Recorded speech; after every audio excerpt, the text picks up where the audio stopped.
Ferreira.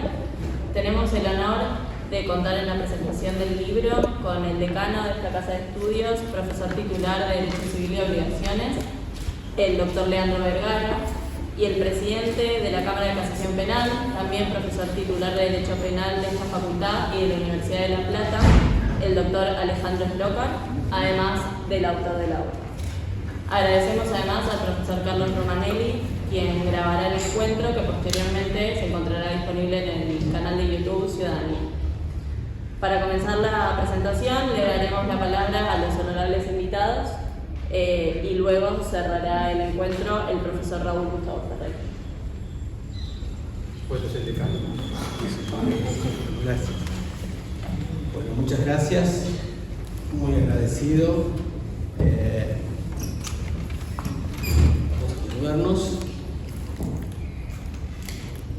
Celebrar la presentación de un libro siempre es algo muy lindo, muy grato, muy agradable. Bueno, y en especial cuando el que presenta el libro es un amigo. Gustavo Ferreira lo es, un amigo entrañable, muy querido, muy compañero de muchas horas de debate, de discusión, de charlas sobre los más diversos temas jurídicos. O sea, tenemos un diálogo permanente. Eso supone que cuando uno lee una obra de un autor, presentar un libro, o que a uno le inviten a presentar el libro, supone obviamente, bueno, leerlo. Lo que ocurre es que cuando uno lee la obra de una persona conocida, amiga, es inevitable a cada renglón completarlo con los diálogos, con las discusiones, pensamiento que uno ya tiene conocido. También la presentación de un libro implica también tomar una decisión. Si uno va a hablar sobre el autor o si va a hablar sobre el libro. La presentación del libro excluye un poco la presentación del autor, pero para mí es inevitable. O sea, la palabra sería: Gustavo Ferreira es una persona dedicada al derecho. No sé si es tiempo completo, pero sí lo es en el sentido que él vive trabajando y estudiando el derecho. Es una persona que además tiene una cátedra cuyos miembros los estoy viendo en este recinto, y esto es algo que Gustavo tiene como característica que para mí es muy valiosa. Es decir, el profesor que además, bueno, hace escuela, no se responsabiliza por la escuela que forma obviamente, pero sí contribuye a que la gente que trabaja con él esté pensando todo el tiempo. Eso es una virtud muy significativa. Para los que estamos hace tantos años acá, esto es una tradición que probablemente él la agregó con su maestro, Germán Villar Campos, y lo más interesante es que no es que necesariamente Gustavo esté identificado con el pensamiento de Villar Campos, en totalidad, obviamente. Cuando tiene un autor como Villar Campos una obra tan vasta, hay partes que no coinciden, partes menos, pero él no es necesariamente, acá tomo la libertad de dar una opinión, no es necesariamente Gustavo Ferreira un autor que continúe el ideario ideológico completo de Germán, pero sí me parece, es opinión lo que digo, no es para abrir el debate, pero sí creo que él ha tomado esta idea del diálogo, la conversación, la discusión de todos los temas, y eso es una suerte que ha tenido Gustavo, tenemos maestros como Germán Villar Campos, y esto se transmite, incluso cuando algunas veces escucho algunas clases, vieron que la pandemia nos permitió ingresar a todas las clases a través del Zoom, y uno se encontraba asistiendo, no sé, de costado, en YouTube o no sé dónde, con clases que no sabíamos. Eso fue muy democrático, porque ya no era el profesor que cerraba el aula y era como el consultorio del médico, ¿no? 4 paredes y no sabes qué es el profesor. Hoy el profesor difunde su clase a través del Zoom y eso inevitablemente toma estado público. Y lo que yo veía es que algunos de los profesores de la cátedra de Gustavo, bueno, hablan de Germán con una familiaridad propia de quien les transmite la idea de Germán.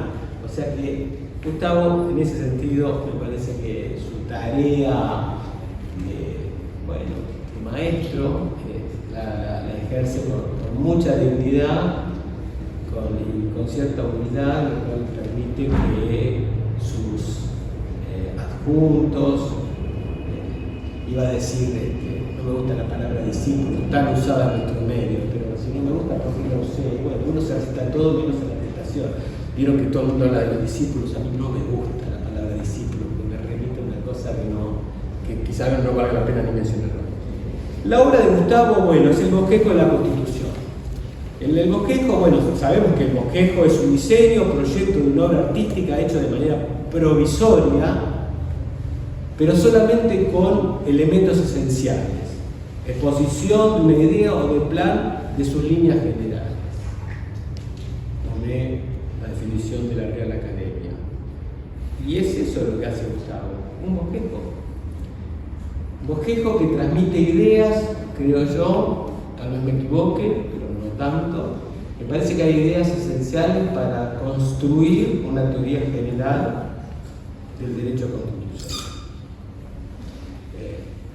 Esta idea de construir una teoría general del derecho constitucional es una idea que, bueno, nosotros no creo que tengamos, espero no hacer ejercicio ilegal de la disciplina, pero no veo obras de teoría general del derecho constitucional no veo esbozos pequeños, y acá Gustavo en el bosquejo condensó, creo, muchos de los elementos necesarios para construir esa teoría general, muchos de los cuales están, me parece, ya en la obra de Gustavo. Bueno, bosquejar es pintar, modelar, sin definir los contornos ni dar la última mano a la obra, disponer o trabajar cualquier obra pero sin concluirla.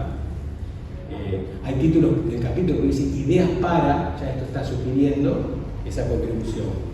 El libro es un bosquejo de la Constitución, pretende, creo yo, transmitir, repito, una idea de la Constitución, una idea de la Constitución, una idea de la teoría de la Constitución, incluso, que me parece que trasciende a la Constitución argentina, definitivamente.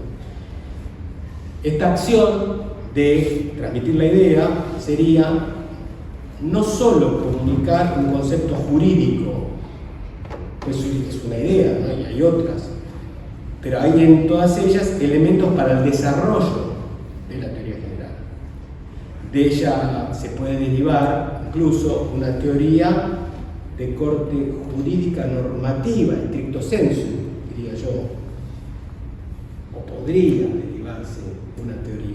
Estoy utilizando el potencial justamente porque si es bosquejo y hay elementos para la construcción de una teoría, bueno, debo hablar un poco en potencial, aunque me parece que Gustavo se siente cómodo con transmitir una cierta idea normativa del derecho constitucional.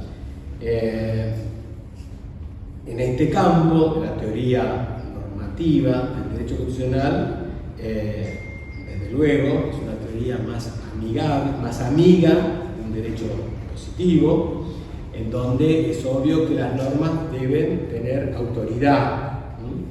Autoritas non veritas facit jus, o sea, esa idea de autoridad de la norma, juntamente con la normativa, sabemos, no traduce necesariamente un debate claro.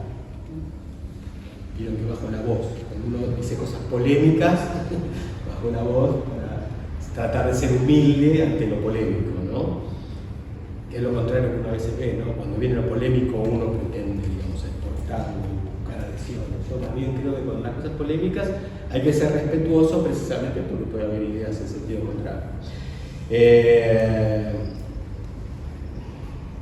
Y bueno, estos elementos para construir esta teoría jurídica normativo, bueno, Gustavo la menciona como que, bueno, que hay reglas, hay principios que si fuera normativa, ya ahí los principios implican traer para cualquier teoría normativa algo muy polémico. Subí un poquito la voz. Pretendo buscar más adhesión en lo que digo, ¿no? Soy más tímido acá. Claro, la idea de los principios, reglas y principios. Entonces uno con el principio, bueno, entra en conflicto con la teoría normativa, porque el principio, ¿qué es acaso?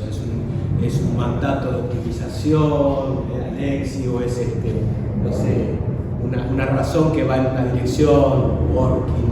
Y claro, cuando tenemos un mandato de optimización o una razón que pretende, digamos, colonizar otra razón que va en sentido contrario, a veces por imponerla, quedan subordinadas las reglas y las normas. Entonces, lo más problemático es cuando la norma queda subordinada al principio, incluso contra la ley. Pero ahí Gustavo me parece que da muchos elementos, pero también habla de principios. En ese caso los principios serían normas de textura abierta. Normas de textura abierta absolutamente compatibles con las normas más cerradas, normas en estado de desarrollo, los principios. Los principios como normas de textura abierta en estado de desarrollo a la búsqueda de concretar el alcance y contenido. Pero se entiende lo que digo. Bueno, el autor ve un sistema de reglas, cuyas partes son la composición, las garantías, una estructura, la democracia. Ahí introduce algo muy interesante. Tiene un entorno que es la sociedad abierta, dice Gustavo, que se da en un tiempo y un espacio. Sobre la naturaleza convencional de la Constitución, Gustavo dice que es puro artificio. Eso me gusta. Es compatible con la teoría normativa, ¿no? Puro artificio. Para ello se vale la acepción latina, donde la idea de artificio proviene de su origen, artificium, arte, primor. Primor es destreza, habilidad, esmero o excelencia en hacer o decir algo. Una cosa primorosa es eso, ¿no? Alguien que le pone esa destreza. Es artificio también es ingenio o habilidad. Predominio de una elaboración artificial sobre la naturaleza, artefacto o aparato máquina. El autor dice que lo que hay en la Constitución, incluso, dependiendo, imagino, de las partes a las que se refiere, podrían compararse, me gusta la metáfora que usa, con el violín de Tchaikovsky, con Madame Bovary, la Mona Lisa.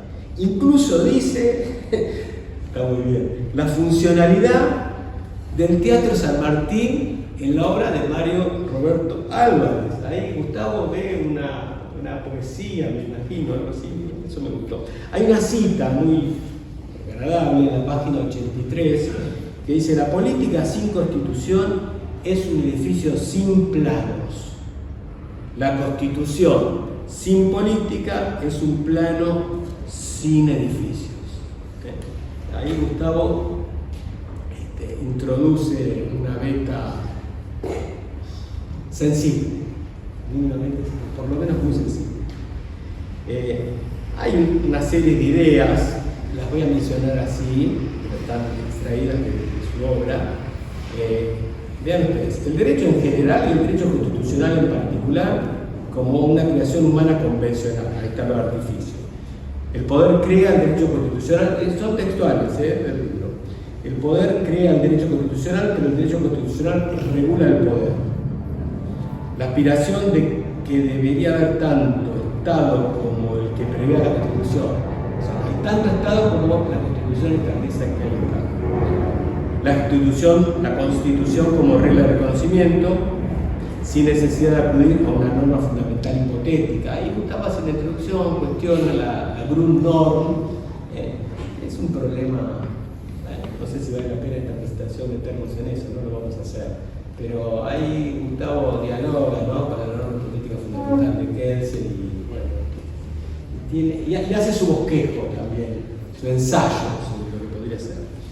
El rechazo de la distinción, esta es una idea interesante, a mí me gusta, entre constitución formal y la constitución material. él rechaza esa distinción. Eso es bien lista, yo creo.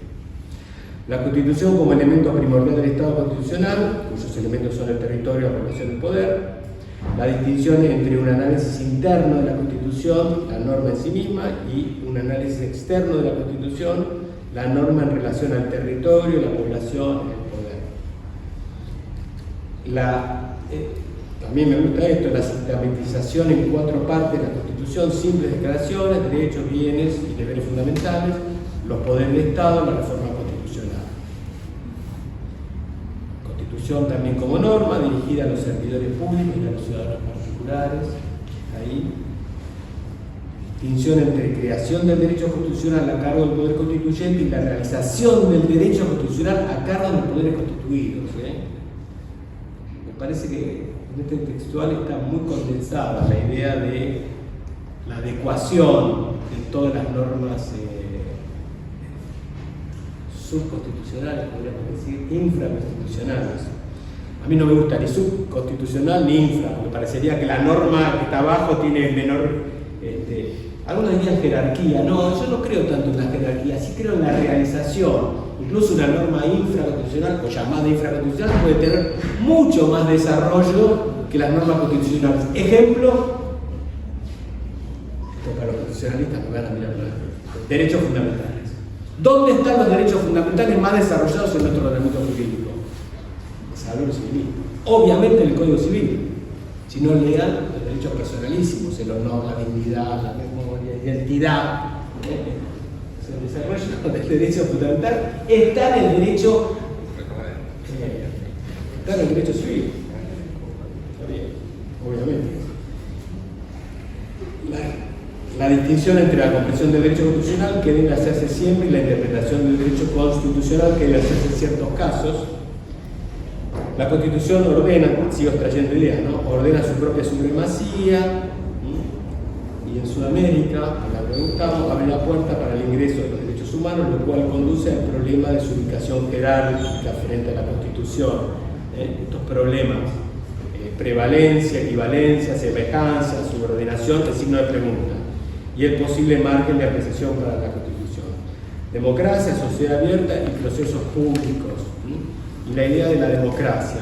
Y una idea capital, final, porque está en el final del libro, no porque sea el final, sino quizás el principio, que es la idea de la paz, donde Gustavo se ocupa mucho de trabajar.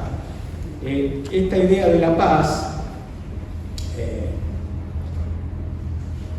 leo, página 47.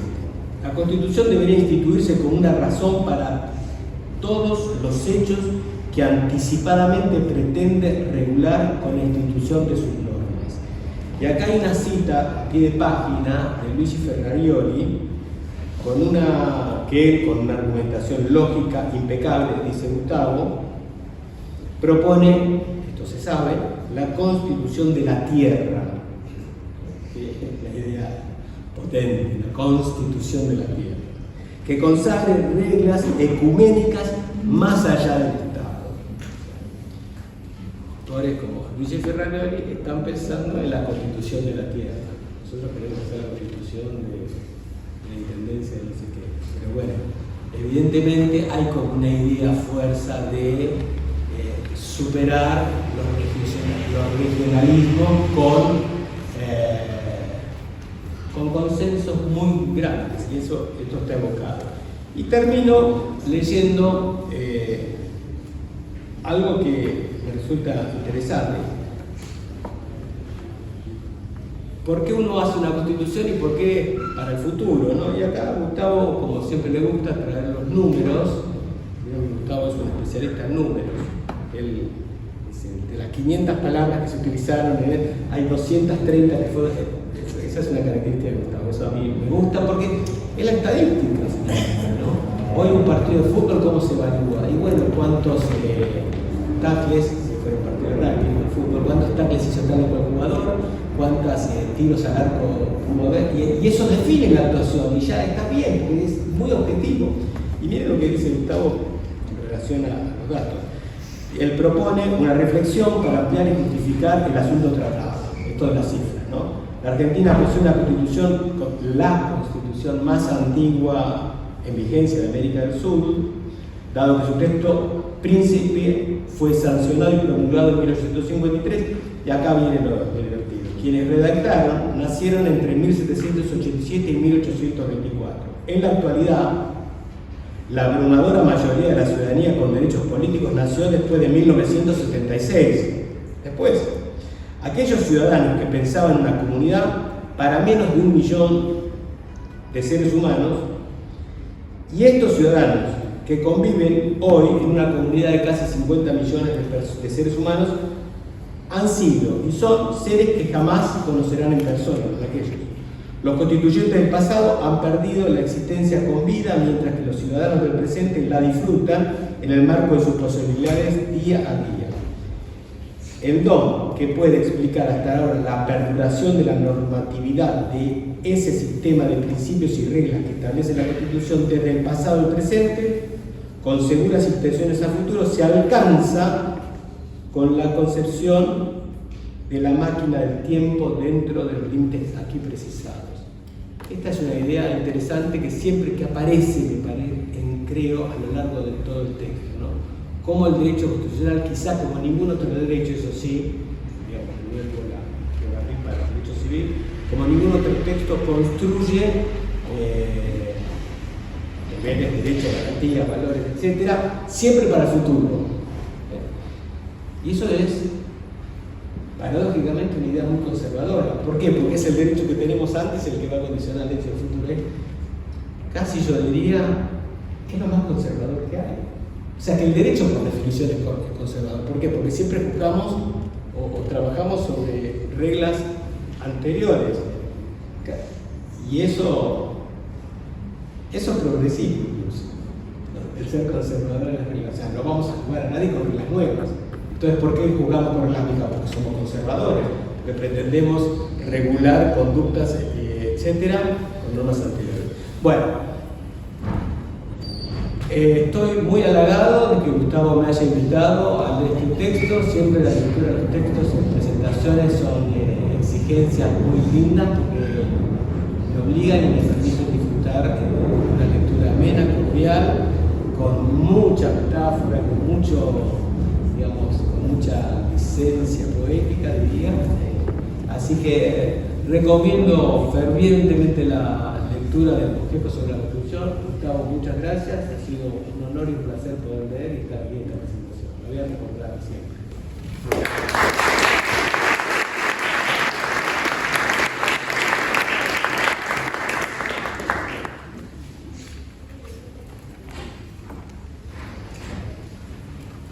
Bien, si me toca.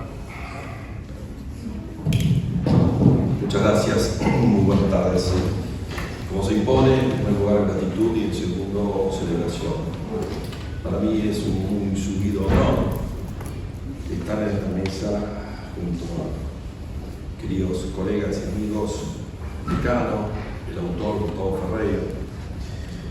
Todos sabemos que estamos reunidos aquí porque sabemos bien que Gustavo es un prestigioso jurista, pero que además a mí me ha honrado sellar un tiempo con su amistad,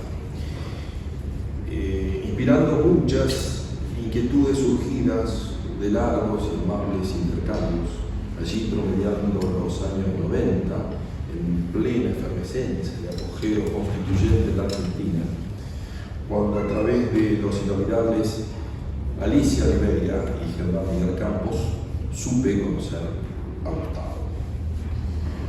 Recupero de Germán una expresión que él me tradujo en algún tiempo, cuando creo que editó precisamente este texto a través de esta editorial misma que sería, que vos eras de salud, desde luego, con el prólogo de Germán. Y él había titulado al texto el rótulo Notas.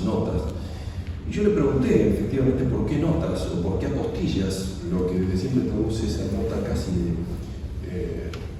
de humildad. Porque Germán me había dicho que después de la República de Platón, todo lo que se escriba en el terreno del derecho público, si se quiere, son apostillas. Se lo quise recordar el otro día y con su proverbial versación, Gustavo me dijo que no, que hay que rectificar esa expresión, que no es Germán, sino que es de Alfred Walcott, un matemático y filósofo inglés de hace casi más de un siglo. Recupero eso porque en definitiva creo que acá no solo me arroja una amistad, o sea, estoy en esta mesa y me siento altamente distinguido por eso, sino porque también la selección de traer a alguien de otra parcela que no es el constitucional, en el caso del decano, por cierto, de derecho civil, también reúne otro modo de ver la cuestión. Porque si en verdad por constitución entendemos que es un conjunto de normas y de instituciones básicas, ¿no?, concebidas para consolidar los valores del Estado de Derecho, efectivamente bien sabemos que nuestro objeto en términos jurídicos, si se quiere, es la ley. Esta es una ley especial, la Constitución es la ley más rígida, ¿no? O sea, preservada de las decisiones de mayorías coyunturales del orden parlamentario, legislativo, de la legislatura ordinaria, productora de normas, de leyes comunes, no inferiores ni infraconstitucionales, sino comunes. Por lo cual, sabemos bien que estas deben estar siempre sometidas a aquella, ¿no? Por lo tanto, el intérprete, quien sea, de cualquier parcela de nuestra disciplina, debe entenderlas dentro de ese cuadro constitucional. O sea, que el saber del derecho, insisto, cualquiera, el penal, el civil, el comercial, debe estar sujeto siempre a lo que informe el derecho constitucional y su saber. En suma, creo que más allá de la amistad en el sentido, si se quiere, aristotélico, existe con Gustavo un inextricable vínculo de orden tanto formal como funcional que desde entonces nos amalgama.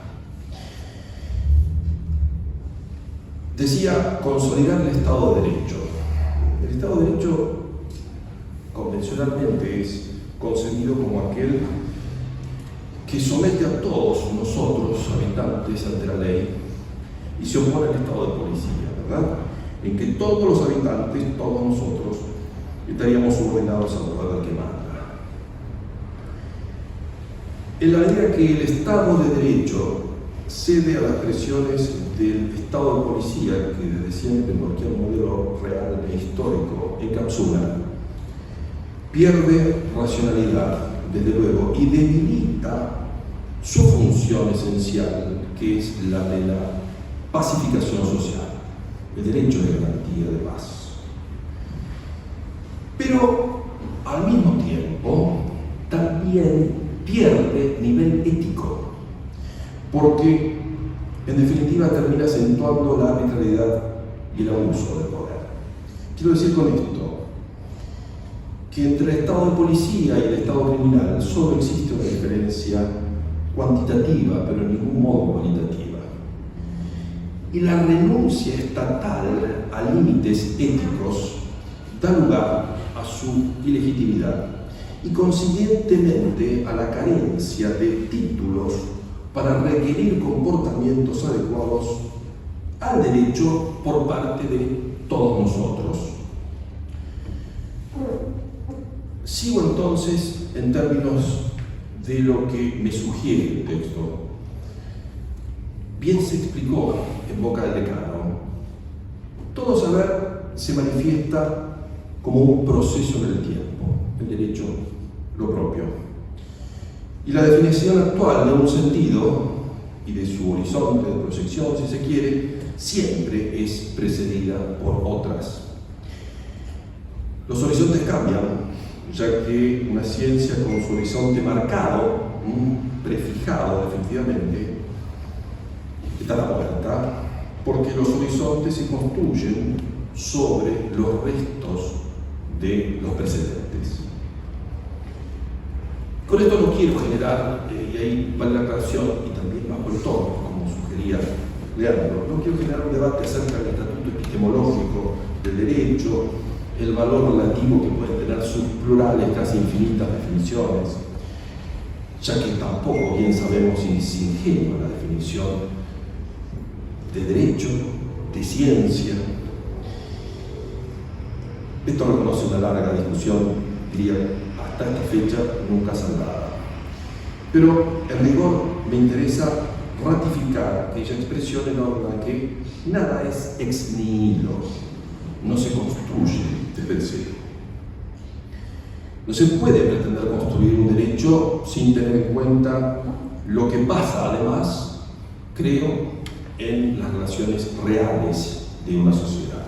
Esto es, puede tratarse de una empresa objetable, desde mi punto de vista casi imposible, pero en cualquier caso siempre se trataría de un emprendimiento inútil, ineficaz. Si hay un sistema como el que se construye en este texto, es porque además hay un respeto al mundo. Todo sistema de comprensión elaborado por un artificio, un artefacto, llega a decir Gustavo, se produce dentro de esto que es un mundo físico y de una realidad social. Negar eso sería en definitiva traducir la construcción en aquella esquizofrenia con la que alguna vez nos formaron en esta casa, en orden a el camino, el paralelo entre el ser y el deber ser, que siquiera se va a unir en el infinito. No hay deber ser que no se pueda predicar sobre lo que no es, o peor aún, sobre lo que nunca será. Desde esa perspectiva creo que el arraigo a una ontología mínima en cualquier construcción es indispensable. Vuelvo a esta idea de un proceso temporal que rescataba Leandro. Y aquí tomo una idea de Robert Dahl, en donde decía en definitiva que todo proceso constitucional, como la construcción de una constitución, es el equivalente a la construcción de una catedral, bien se sabe. Proyectos ambos que demoran siglos y que nunca están totalmente terminados. Es deber, dice Dahl, de cada generación el de asumirse como arquitecto a cargo de la dirección de la obra solo por algunos años. No se puede ni se debe tirar todo abajo ni recomenzar desde el inicio, sino intentar imprimir al edificio aquel sello de su tiempo, el plano y luego la estructura. Para ello, insisto, no solo debe considerarse lo construido, sino fundamentalmente las demandas del tiempo contemporáneas y desde luego también la previsión de las que vendrán. En definitiva, saber qué clase de constitución pretendemos y qué funciones queremos que cumpla. Ese es el desafío. Y eso es lo que se plantea ni más ni menos que Gustavo en el texto. Y él nos dice, mi idea originaria fue pensar, repensar, escribir, reescribir una declaración teórica sobre un objeto que es la ley fundamental. Y se remonta al año 78, dice, cuando ingresó a esta facultad, en el verano de ese año. Lejos, porque en verdad la experiencia de los últimos años, fundamentalmente quizá la última década, nos ha demostrado que el diseño de la Constitución y una teoría sobre ella, nada puede ni debe sustraerse a un análisis bien actual, contemporáneo, pero necesariamente riguroso y propio, como lo ensaya Gustavo. Sabemos de los estudios sobre la Constitución, numerosos, grafomanía del último tiempo. Y desafortunadamente, para el pueblo de la nación, también sabemos que el debate en torno a algunas cuestiones básicas no ha dado lugar aún a un nivel de consenso suficiente para avanzar en el plano de una concreción. Y creo que el libro lo que viene a constituir es un aporte indispensable en ambos campos.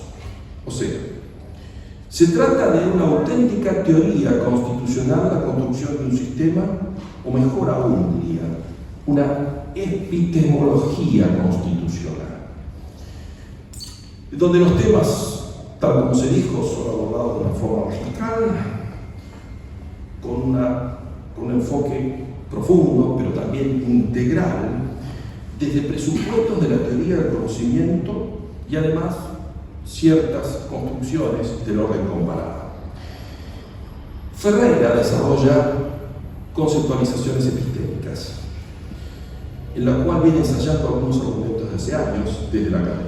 No en vano, fíjense que la primera y la última cita reconducen a filósofos, Bertrand Russell, Spinoza.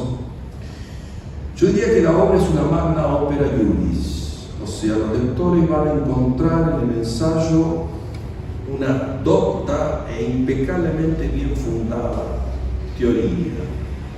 Y está escrito, como decía Decano, diría de un modo también magistral, con claridad, con precisión, conversación,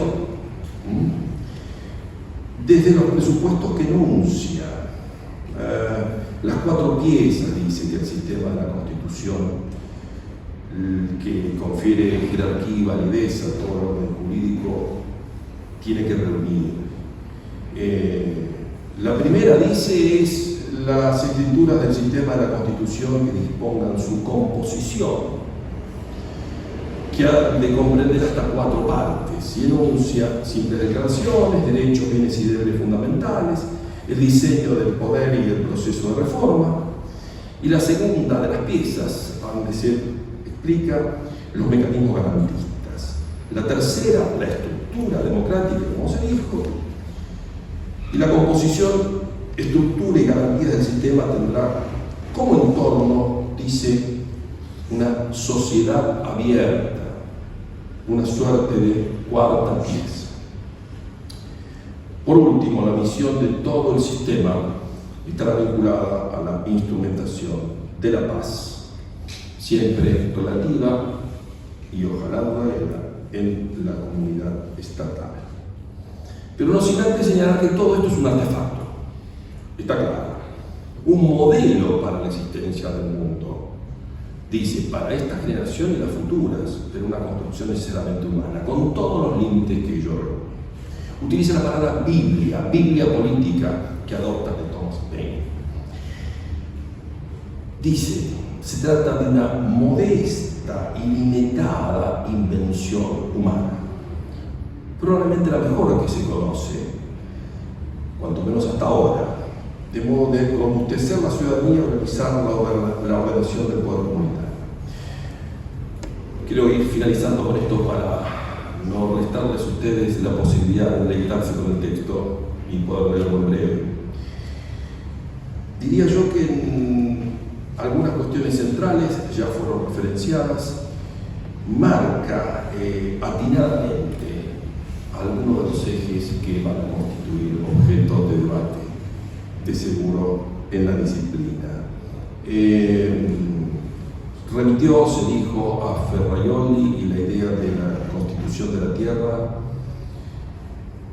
Atinadamente también, insisto, descubrió ese, bueno, sabemos la constitución argentina, la más antigua en vigencia en nuestro continente, subcontinente. Pero también nos enseña la obra un dato interesante que viene a decir lo siguiente: una concepción antropocéntrica del mundo no impide, dice, ni inhibe la sociedad o comunión del ser humano con la naturaleza. El individuo debe ser cuidador del mundo natural, su única casa. Y en nota al pie de la página 101, referencia que esta manifestación del saber de la cultura ancestral con la naturaleza merece ser reputada como un aporte del constitucionalismo latinoamericano al constitucionalismo universal. Y hay referencia al maestro Raúl Zaffaroni. Con esto concluyo. Hay sin duda rigurosidad de análisis, creatividad en la propuesta teórica. No tengo tiempo para extraerme mucho más, pero sugiero que lean las propuestas relativas a la democratización del poder ejecutivo como ejercicio del poder presidencial, que traduce la soledad de un titular y que reúne condiciones de asfixia, dice el sistema, constitucional con referencia también a su maestro y amigo Diego Valadez. Y también un sugerente propósito vinculado a la mediación que atenta en su criterio contra el orden democrático, que es la del ejercicio de sufragio y la actualización mediante mecanismos electrónicos. Polémico, desde luego, y definitivamente sugerente. Creo que desde el texto se aporta un panorama definitivamente esclarecedor en términos del derecho comparado, del orden subcontinental, subregional, y que definitivamente sí va a constituirse como un obligatorio punto de partida para tantos debates pendientes en favor de una constitución nueva y de un derecho, si se quiere, con mayúsculas y en general, derecho que siempre tanto queremos y que muchas veces tanto nos duele. Gracias, Gustavo.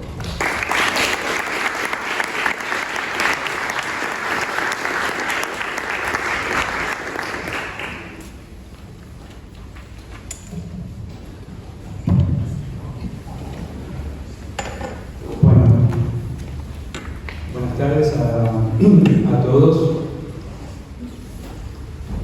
Estoy muy honrado por la presencia de cada uno de ustedes aquí, por el hecho de acompañarnos en esta presentación, y sinceramente me he deleitado con las palabras del decano Leandro Vergara y asimismo con las palabras de Alejandro López. La elección de Alejandro y de Leandro para la presentación del libro no es casual. Somos amigos desde hace muchísimos años. No somos amigos entre los tres, somos amigos, tengo relación con ellos. Y mientras ellos hablaban, evaluaba que es altamente probable que fuera de las personas con las que hablo en el derecho constitucional, es altamente probable, casi seguro, que sean los colegas de mi generación con quienes más hablo a menudo. Tengo la suerte de conversar sobre infinidad de temas del derecho, la política, la filosofía, la literatura y la religión. Así que, en ese sentido, les tengo que agradecer calurosamente la dedicación que le hicieron al libro, la paciencia que tuvieron, el interés que imprimieron y además el hecho de acompañarnos aquí. Estas breves palabras las voy a dividir curiosamente en 4 estaciones. La primera estación es la primavera del año pasado. Cada vez creo con mayor firmeza que los hechos importantes en la vida de los seres humanos ocurren por casualidad. Y en medio de la pandemia no hablaba todas las semanas con Alejandro por teléfono, pero hablábamos a menudo. Pero sí hablaba todos los días con Leandro por teléfono. Y Leandro estaba muy dedicado, sigue muy dedicado a sus estudios sobre el derecho positivo. Y en aquel momento yo no estaba leyendo derecho y me había propuesto leer una novela de largo alcance. Como hacía muchísimo tiempo que no leía una novela, dije, voy a releer Los Hermanos Karamazov. Y las cosas ocurren por casualidad realmente. En algún momento de la página 150 leí textualmente que uno, les voy a spoilear que no leyeron la novela, pero digamos, uno de los protagonistas principales del drama dice: el Señor creó el mundo el primer día, el sol, la luna y las estrellas el cuarto. Entonces, ¿de dónde salía la luz el primer día?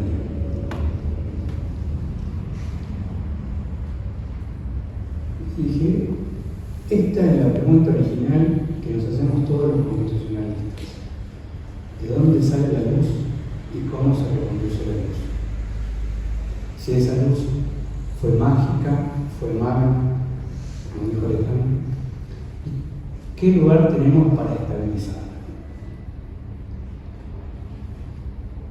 Por casualidad de esa primavera ocurrió un hecho inesperado en el verano.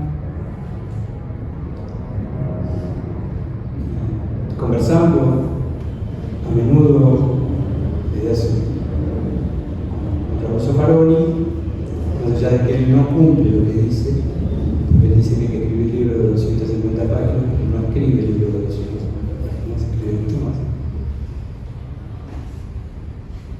Me propuse varias cosas en el verano que no tenía.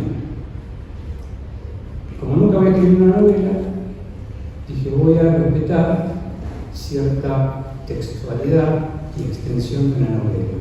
Una novela corta. Una novela corta que tenga alrededor de 250 páginas. Más allá de que la teoría literaria jamás se va a poner de acuerdo que es una novela corta y que es un cuento.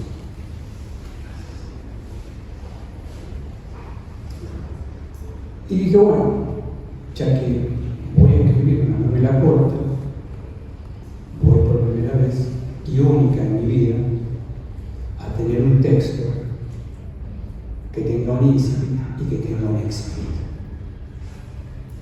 Para mí era algo realmente fabuloso, magnífico poder alcanzar eso y llevar desde la primera página al lector hasta la última en un libro de derecho constitucional, porque si uno se dedica a escribir otra cosa sería mucho más fácil, pero estoy que hacerlo en un libro de derecho constitucional. Y dando vuelta con todas estas cosas, durante el verano, dije, bueno, me voy a levantar muy temprano todas las mañanas, que es el único momento en que puedo escribir,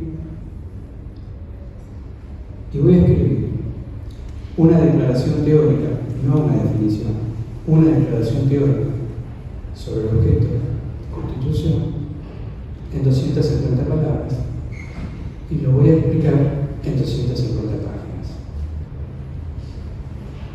Expresado de esta manera, el 30 de agosto suena bastante sencillo. En el proceso de repensar, de reescribir, de rediscutir, la verdad que se hacía bastante difícil. Señalaba muy bien Alejandro, también Leandro, distinción, esta separación que algunos quieren hacer entre el mundo del ser y el mundo del deber ser, que no se juntan nunca y que parece que son dos mundos completamente separados. Y yo estaba convencido, en el verano, como muy bien dijo Alejandro también, que formamos parte de la naturaleza, que somos una partícula fundamental, cada uno de nosotros. Y que en esa partícula fundamental, qué difícil nos resulta a todos nosotros hacer una teoría del derecho sin derecho natural. Entonces, en el medio de este verano, imaginé estas escrituras en las cuales me pude aprovechar de varios intercambios que habíamos tenido durante la pandemia con amigos y colegas de otras universidades, con amigos y colegas de universidades de la Argentina, y por cierto, con textos que uno había escrito, pero que ahora venía el difícil momento de reescribirlos. Así fue, tampoco lo voy a spoilear. Al abrir la obra, inmediatamente se van a encontrar con un incipit, que es una inquietud básica, que está resuelta, quizás medianamente resuelta, al final del trabajo. Mi intuición es que este es un texto que marca un lugar, un itinerario académico, es altamente reflexivo y con la siguiente peculiaridad que tienen estos escritos que forman parte de esta escritura. Yo soy sudamericano, vivo en América del Sur, pienso como sudamericano y pensaré como sudamericano. Este no es un libro de derecho constitucional sudamericano, no es una teoría sudamericana. Es un libro que fue gestado en muchos viajes sobre América del Sur, prácticamente todos los países de América del Sur. He podido comprobar la necesidad de que el único modo de garantizar la paz social es a través de la estipulación de una regla altísima que no signifique beneficiar a unos en perjuicio de otros. En cuanto sobre la regla altísima se cierra el beneficio de unos sobre el perjuicio de otros, desaparece la capacidad de perdurabilidad de una ley fundamental estatal. Cualquier parecido puede ser comprobado en nuestra realidad sudamericana y quizá mucho más, no hago ninguna profecía, pero estemos muy atentos a lo que va a ocurrir, por ejemplo, el próximo domingo en la República de Chile.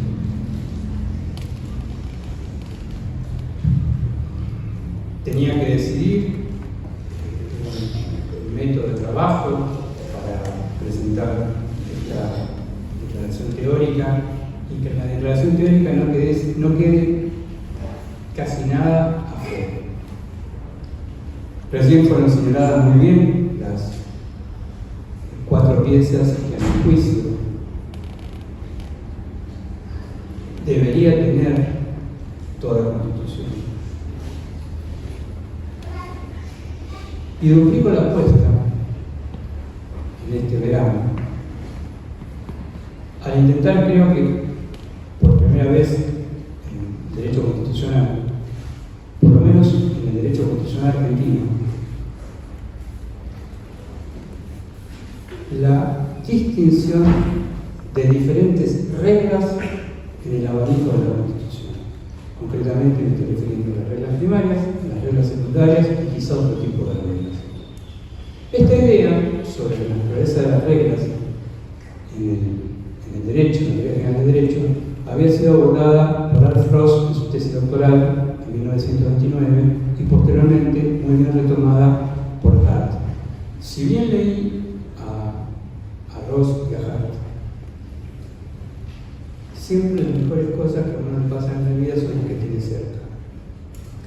Y el diálogo fecundo con Julio Mario me sirvió enormemente, porque es el único jurista en la Argentina que planteó hasta ahora una división tripartita de las reglas en el orden jurídico estatal. Planteó entonces, en diálogo con Julio, la idea de 3 tipos de reglas en el derecho constitucional: reglas primarias, determinaciones de conducta; reglas de competencia, que son atribuciones o capacidades para los poderes; y un tercer tipo de reglas que necesitamos todos los constitucionalistas, que son los simples enunciados que están siempre dando vuelta por ahí, que empiezan a inclinar por los triángulos y con otro tipo de reglas que no sabemos cómo especificarlas. Esta trinidad regulativa que se encuentra dentro del bosquejo sobre la Constitución es la que pone en funcionamiento cada una de estas 4 piezas que forman parte de toda la Constitución. A su vez, estas reglas del derecho de la Constitución son las únicas capaces de sostener el desarrollo de los diferentes procesos públicos que marca la Constitución. Todo lo que infiere a la Constitución, todo lo que determina la Constitución son procesos públicos, porque la Constitución es una ley pública, es una ley fundamental, es la ley suprema, la ley altísima. No hay nada más público que la Constitución, todo a la luz del día.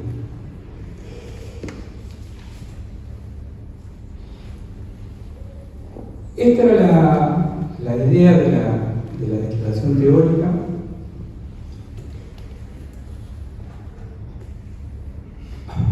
muy ayudada por una lectura que había tenido cuando era estudiante en esta facultad, de un jurista absolutamente descuidado, un jurista suizo llamado Emer de Batel, quien probablemente haya sido hace 270 años, digo probablemente porque esto no lo puedo checar, la primera persona, el primer jurista que haya introducido una declaración teórica del tipo de la que manejamos actualmente en relación a la Constitución. Y acá enfrentaban un obstáculo epistemológico muy serio, muy grave. Digo, yo no voy a hacer nada de lo que hacen los alemanes, porque los alemanes, que son una potencia dogmática, una potencia en desarrollo jurisprudencial, se refieren a un orden jurídico concreto. La ley fundamental del Conte de 1949, su desarrollo, sus alcances, sus competencias.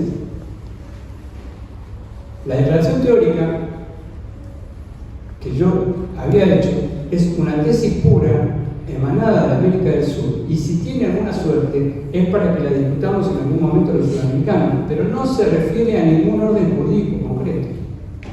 Entonces el hecho de hacer una tesis pura, en la cual, por otro lado, estoy señalando que el derecho por la Constitución, la ley fundamental, debe ser originada por la razón para sostener la totalidad de los hechos de una comunidad, estaba verdaderamente en dificultades en el medio de este verano. No obstante, decidí seguir adelante y felizmente para mí la lectura de Leandro, la lectura de Alejandro me alivia los presentimientos que tenía en relación a la presentación de la ponencia de esta tesis.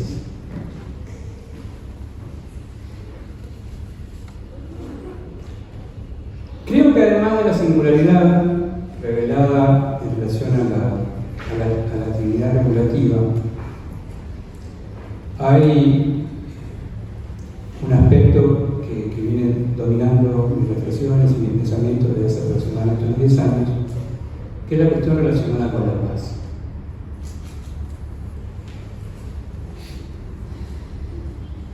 No es necesario encender los canales de cable en Buenos Aires, se puede mirar los canales de Brasil, los canales de Chile. Este mismo fin de semana, no estoy haciendo ninguna alusión a la realidad, porque tanto en Chile como en Brasil se está discutiendo también la estabilidad y la calculabilidad sobre la paz. Entonces la pregunta que todo constitucionalista creo que debería hacerse es: ¿establecemos primero la justicia y luego la paz? ¿O primero pacificamos y después llevamos adelante la justicia? Y acá se abrió otro escenario elefantiásico, que yo no lo había calculado, ni siquiera en el momento en que diseñé la declaración teórica, que es el fenómeno de la inteligencia artificial, que me llevó a otro tipo de recorridos que están plasmados en el trabajo y que también me aventuro a decirlo. Durante miles y miles y miles de años, los seres humanos no sabían o no necesitaban explicarse de dónde venía el poder. Durante años y años, más años, el poder provenía de Dios. Hasta que un día, algunos iluminados, algunas iluminadas, dijeron: bueno, esto se terminó, a partir de ahora el poder proviene del pueblo. Lo que yo planteo en el bosquejo es el día del más allá. Y el día del más allá no estoy diciendo que va a suceder dentro de 94 años. Lo que yo estoy diciendo, amigas y amigos, que en este mismo momento se está produciendo la singularidad. La singularidad significa que la inteligencia artificial está equiparando a la inteligencia humana y que estamos en el borde de la trascendentalidad. Quiere decir que el principio trascendente va a ser en el momento en que la inteligencia artificial va a gobernar o podría gobernar a los seres humanos. Prebobino. Si Emer de Batel hace 270 años había imaginado por primera vez una declaración teórica sobre la Constitución porque él quería un instrumento para gobernar el tiempo y el espacio, repito, gobernar el tiempo y el espacio, que ha sido lo que los seres humanos nunca podremos hacer al 100%. Me pregunto, ¿y cómo va a ser el origen y el fundamento del poder cuando se concrete el principio trascendente? Cuando ya no sea una convención constituyente elegida por los ciudadanos del pueblo, cuando desaparezca la ciudadanía como unidad atomística del Estado constitucional. Entonces me pareció prudente decirlo en este momento. Aunque quede encadenado para siempre con lo que escribí en el bosquejo, reconozco con exclusividad, de manera excluyente, de ahora y para siempre, que las pautas para la convivencia de los seres humanos deben ser decididas por los seres humanos, deben ser decididas por ciudadanos. Es probable que me esté equivocando con esto. Es muy probable.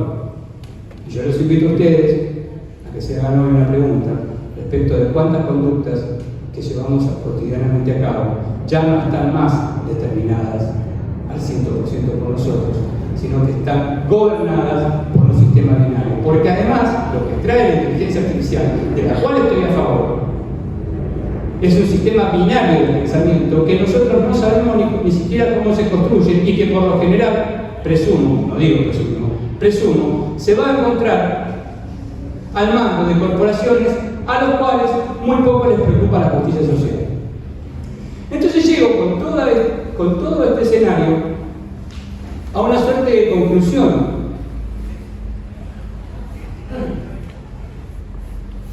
Ni siquiera necesito pelearme con Marx y Engels, porque lo que imaginaron Marx y Engels no existe más. Ya no existe más la lucha de clases. Esta es otra lucha la que viene por delante, donde probablemente tengamos que enfrentar una ciudadanía, un 90, un 95%, un 97% de una ciudadanía que disponga de determinados medios y un 3% de superhumanos. Superhumanos que son los que podrían disponer de todo tipo de tecnología, no ya para desarrollar su vida, sino para imaginar algún tipo de prolongación. Puedo repetir que en la inteligencia artificial se metió en el bosquejo. Nunca había leído a la Turing, y cuando leí el trabajo de Turing de 1950 sobre si las máquinas pueden pensar, 1950, Turing se equivocó por la mitad de lo que es hoy. O sea, hoy tenemos el doble de desarrollo que Turing había imaginado en 1950. La pregunta de su trabajo académico era: ¿pueden las máquinas pensar?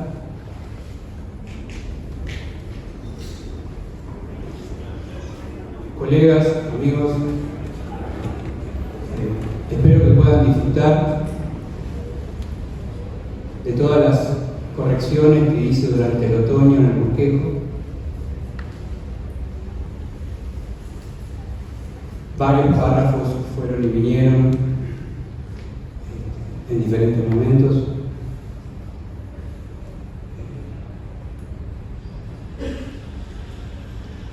He tenido la suerte de dialogar en la escritura y en la corrección del trabajo con alrededor de 70 personas, de las cuales obviamente no las puedo mencionar aquí, pero están mencionadas todas en el libro. Seguramente me olvidé de alguna, pero bueno, eso. Hay juristas con los que realmente he conversado durante mayor cantidad de tiempo, y tengo una ilusión ahora en el invierno, que se cumple la cuarta estación, la obra ya no me pertenece más, la obra ya está en la comunidad, es una declaración teórica, y nunca me ha pasado con otro libro. Es la primera vez que tengo ganas que me refuten. tengo muchas ganas de ser refutado. El bosquejo sobre la Constitución es una conjetura sobre el Estado constitucional enfilado a la paz social. Es una conjetura, es una estructura argumental para que la ciudadanía siga adelante con su proceso de autocomposición, de autodeliberación, y que nosotros, y no las máquinas, seamos quienes decidamos cómo hemos de vivir y hacia dónde vamos. Es también una proposición capital y una alarma al mismo tiempo, porque el único modo de tener una regla altísima que carezca de rupturas es estabilizar las preferencias de cada uno de los grupos, de cada una de las facciones, sin fricciones, sin daños.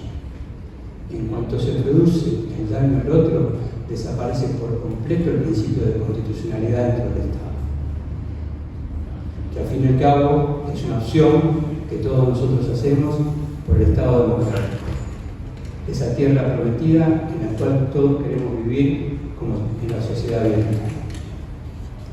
En este invierno, entonces, la cuarta estación, el final de mis palabras, es para agradecerles que hayan venido acá, que puedan disfrutar, como yo disfruté, de estos escritos y de esta escritura.